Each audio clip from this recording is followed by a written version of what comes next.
यदि निर्माता को 10% थोक विक्रेता को 15% तथा खुदरा विक्रेता को 25% का लाभ होता है, तो उस मेज की उत्पादन लागत ज्ञात कीजिए जिसका ग्राहक के लिए खुदरा मूल्य कितना है, 31,900। ठीक, चलिए सॉल्व करते हैं। ये आगे की लाइन फालतू की है, ये नोट में दिया है, इसको पढ़ने की कोई नीड नहीं है। ठीक है, ठीक, मैं सोचता हमने ये नहीं पढ़ा, ये पढ़ने की जरूरत ही नहीं है।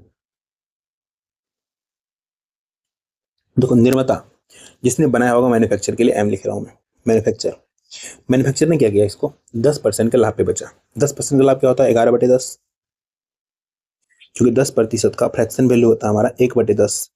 10 रुपए का सामान 1 रुपए का लाभ हो गया, तो अब कितना बचा, 11/10 में बेचा ना, कितना लाभ कमाया, तो ठीक है, इतना चीज आप समझदार हो।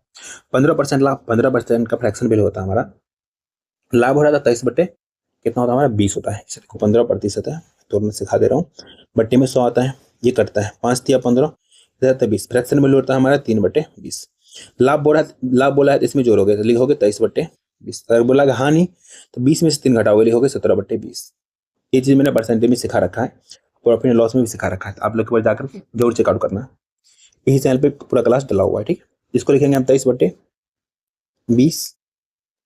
ठीक है, उसको आगे कितना बोल रहा है, खुदरा विक्रेता क्या कर रहा है, 25% का लाभ कमा रहा है। 25% का वैल्यू कितना होता है सभी पता है, 5/4। 125/100 लिखोगे तो 5/4 आ जाएगा।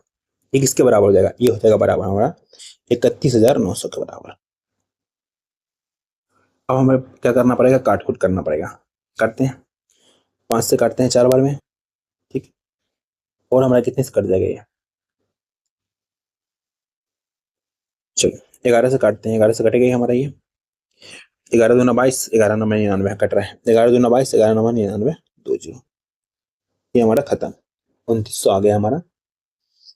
अब हमारा कट रहा है, कुछ नहीं कट रहा है, अब हमें करना पड़ेगा मल्टीप्लाई, कुछ नहीं कर सकते। देखो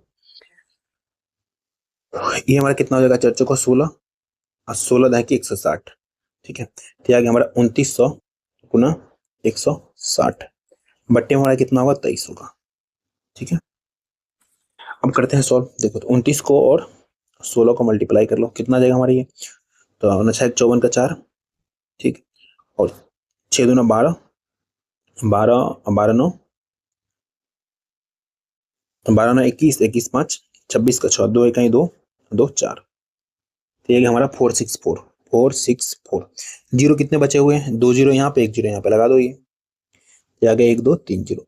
इसको डिवाइड करना हमें 23 से, इसको करते ही है, कोई फायदा नहीं है। देखो 23×2 = 46, 2 बार में तो जाएगा पहले, क्योंकि इतना खत्म। 23×2 = 46, उसके बाद क्या बच जाएगा हमारा, ये बच जाएगा हमारा 40। ठीक है, इसके बाद से हमारा 4 उतरेगा। ठीक है, उसके बाद हमें क्या करना पड़ेगा, इसको 1 जीरो तो देना ही पड़ेगा, क्योंकि एक बार में एक ही अंक उतार दे। देखो ये हमारे लिखा 464, इस पे 3 जीरो है, इसको 23 से डिवाइड करते हैं। ठीक है, तो 23×2 = 40 खत्म हो जाएगा, एक बार में ये तो पूरा खत्म हो गया, यहाँ 4 उतरेगा।